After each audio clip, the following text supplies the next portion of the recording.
This is Tika. She's my favorite and the oldest that we have. And she comes over and asks to be picked up. So, that's what she's expecting me to do.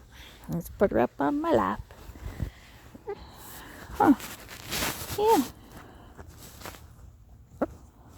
Oh, goodness. Get settled. Hey, get settled.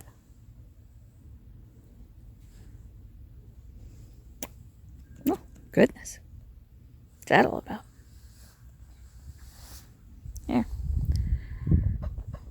And this is Chief. Where are you? There you are.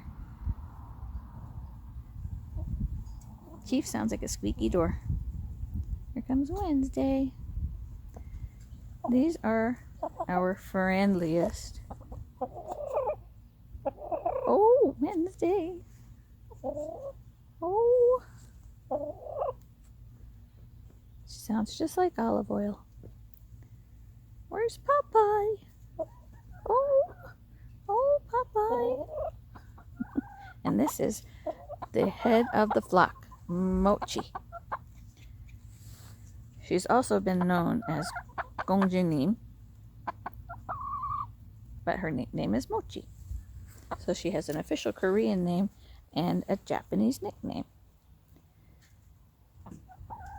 She's at the head of the flock and a very, very dirty white leghorn from being in the fire pit. Don't ya? I know, Tika. You go ahead and take a nap. As you can tell from Tika's comb and wattles, they're very pale. That means she's not laying. And that's just because she's old. Yeah, I know. She just wants to take a nap.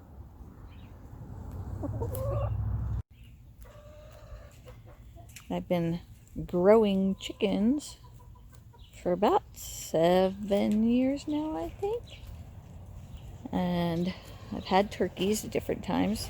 They've only been heritage breed, the Bourbon Reds. This year is the first time raising the broad-breasted meat turkeys.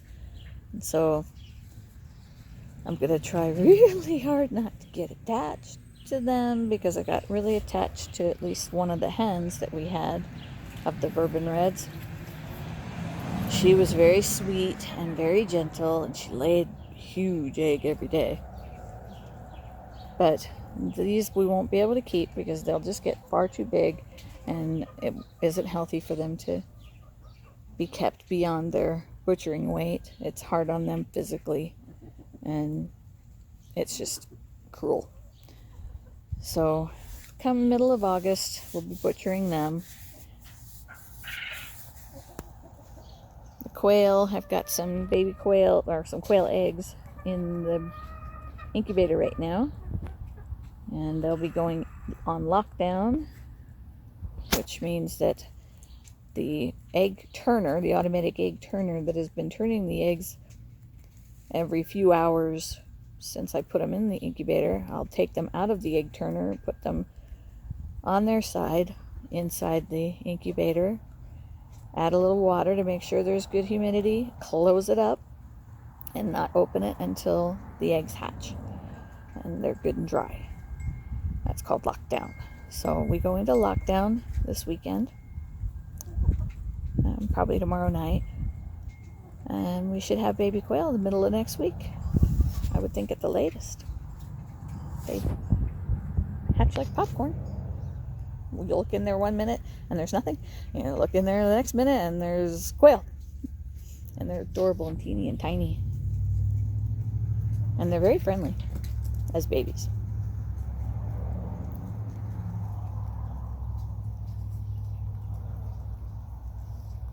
But this is my setup. It's not fancy. It's not expensive. It took work, and there's still work to do on it. But my chickens are happy and healthy, and my quail are happy and healthy. The turkeys are happy and healthy. The garden, I've got peas coming up. I'll do probably a video on the garden because I'm going to be putting a bunch of stuff in this weekend and getting some other stuff prepped. I've got a whole bunch of tomatoes and peppers that are seedlings in the house that I'm going to start hardening off over the next couple weeks. Get them out here. But that's kind of where we're at.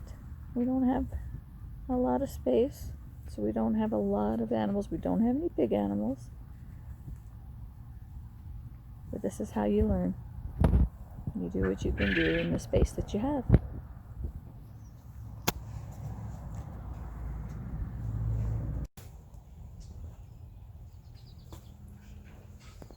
She's kind of hiding in there. Are you taking a nap? Huh? Oh.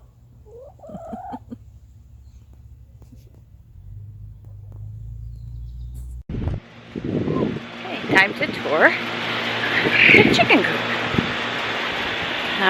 Some people accuse me of having a chicken hotel. I don't know how true that is. It definitely is a nice coop. To see it from the outside, you know, this is my big coop. But it really didn't start out to be that big. It just sort of got that big. We went to look at shed designs because we decided that if we were going to build something, that we should build something that has more than one use. So I'm a big believer in multi-purpose. So we looked at a lot of those big tough sheds and other no-name sheds and decided on a design that was similar to the 8x12. It has the regular pitched roof, and so up above we have lots of storage, and then this section of the coop is all storage. It has all of the things that I use for the chickens and for gardening. I mean, I turned the shelf that I use as a brooder into a potting shelf for the time that I don't have a brooder, which is most of the time, and so it needed to have another purpose. It couldn't only be for a brooder. So I took one of those, the frame from a destroyed plastic greenhouse, one of those vinyl ones. It kind of blew apart in a windstorm, and so all I had left was the plastic frame, and so I repurposed it and turned it into a potting shelf and storage shelf. I also use it as the brooder, where I hang, you know, heat lamps and that kind of thing on it, so that I can control the height of the heat lamp, and it's always, I can move it around and have it wherever I want. I don't know if you noticed, but it's hot in here. It's like 100 degrees outside, so it's hot in here. But I do keep a fan that's going and it's oscillating and it's on high, and it blows into the coop area, which I don't know if you can see it very well on camera, but there's chicken wire right here that separates the shed area from the coop area, keeps the chickens in. I also have a screen door that has a glass section that goes up or down. You know, I can choose which section to be up or down. In the wintertime, I keep it entirely closed, and that acts as a solid door to keep them warm in there. But in the summer, it's nice to be able to have it not be a solid door so that the air from the fan can blow through. I also have a light that I hung up right up here that is an LED lamp, and I can turn that on and check on the chickens any time of the night, and it doesn't seem to bother them. And it's just hanging there. I don't have power in the shed yet. That's the intention eventually, is to wire it. Right now we've got those long outdoor extension cords that run from the outside outlet of the house to the coop, so that I can run things like brooder lamps and stuff. I do not heat my coop because I don't want a fire. And chickens do better in the winter than they do in the summer, so it's better to have a fan running than it is to have the fire hazard of having a heat lamp running. in the winter. I also have insulated, as you can see on the back wall there. I use feed bags to insulate, and they cover most of the walls. That's the project that I'm working on. And I filled them with those Walmart grocery bags. And then I staple them up on the wall. And eventually, I may or may not cover that with plywood. I kind of like the look of the feed bags, but you know, I could always cover it with plywood and give it that extra little bit of insulation. I don't want it to be too airtight because I do not want condensation. But we do have, and I'll show you on the outside, we have a vent up high to allow condensation to escape. And the coop is not completely airtight, but it's also not drafty. And we put in windows that I've covered with tea towels to provide them with a little extra cut down on the cold in the winter time. But those are sliding, and they have screens, and it allows airflow because there's one on each side. Plus I have the one that's over where the brooder box is. That adds a little extra light and more air exchange in the summertime when it gets really hot in here. And it's actually quite comfortable in the coop section because the fan is blowing. So I kind of want to just stand here and finish this video right here where the air will blow my hair and cool me down. The roosting bars are just 2x4s laid on the flat side so that chickens can get their feet flat under them to help keep their feet warm in the winter time. And it gives a lot of stability when they're walking around and moving around because they don't settle in immediately. They figure out who's going to be where. The older chickens that are at the top of the pecking order come in first at night, choose their spot, and then everybody else just sort of fills it in. And people at the very bottom, the chickens at the very bottom, have to kind of find a spot where they'll fit. And it's not that there's not enough room because I have tons and tons of roosting bar space, but they like to be close to each other. And even when they're hot and they've got their wings spread out to keep them cool, they still want to be close to each other, so they don't always spread out as much as I'd like them to. I have a droppings board under each of the roosting bars that we scrape off every day, and I've got right now on it, if you look, you'll see that there's like a white dust. That is sweet PDZ. That helps to keep the area dry. It smells really nice in here. Well, that, and combined with the fact that we do keep it scraped, and in the nesting boxes, which are on the floor because for some reason my chickens like to lay their eggs down low. They don't want to be up high. In the nesting boxes and baskets, I have put the nesting box herb mix that you get from the Chicken Chick. It smells so good.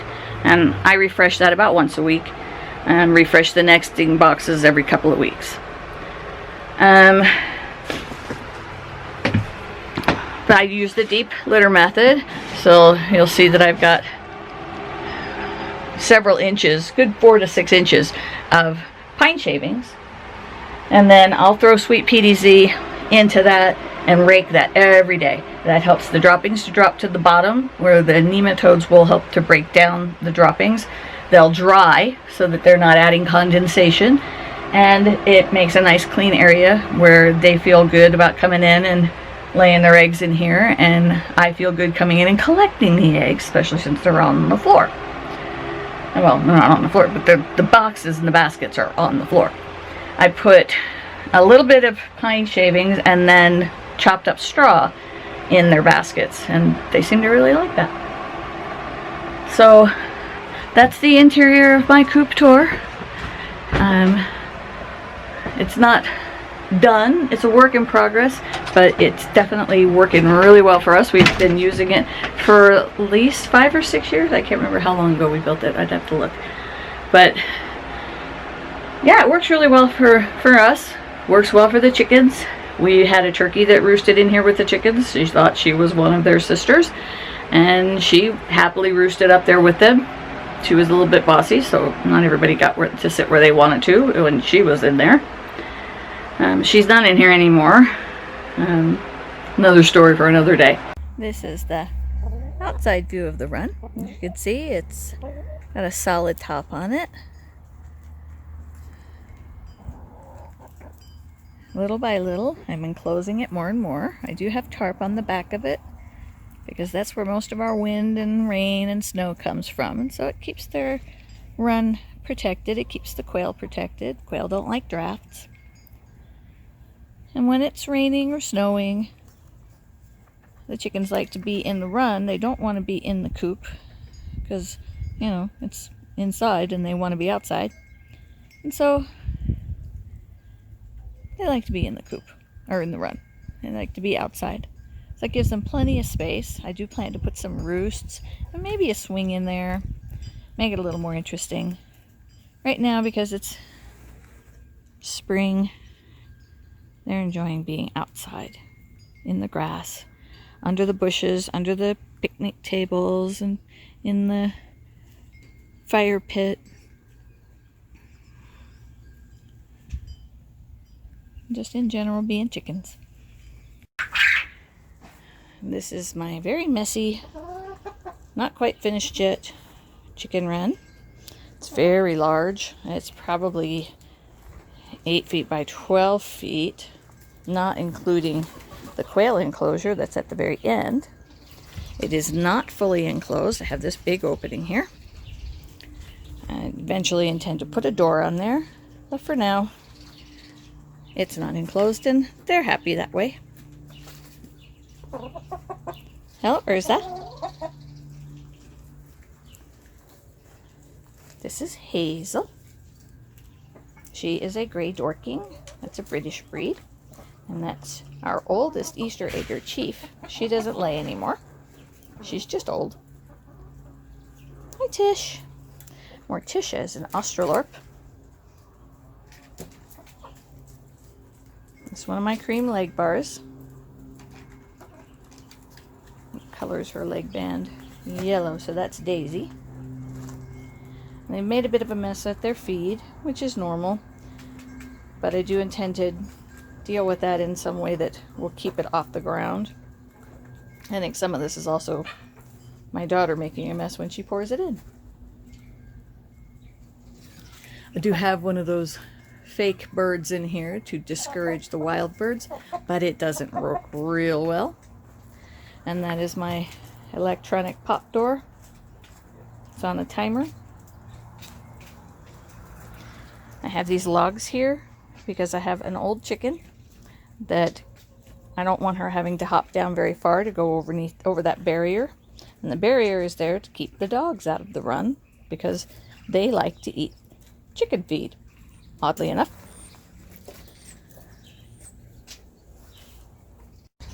That is my quail enclosure. It's pretty tall. A lot of people will say don't have your quail enclosure be very tall because the quail will fly up and hit their heads and kill themselves. Mine's really tall. I haven't had a quail that has flown that high yet, but they do like to fly sometimes. That's a male quail. He is a silver Russian quail. Only the males crow like that. And they'll do that more if you have more males in there than you really should. I've got one tuxedo male in there. Got a white one. Most of these are females though. And they lay eggs every day.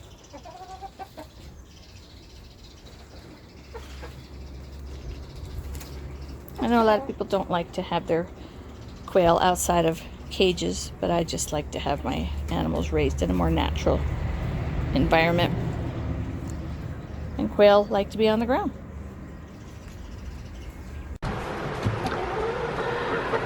And there's my girls going to bed. Not all of them, by far. That's little Sakura. She's a bantam. She's a male diffler, but she is silver. They're usually orange and black.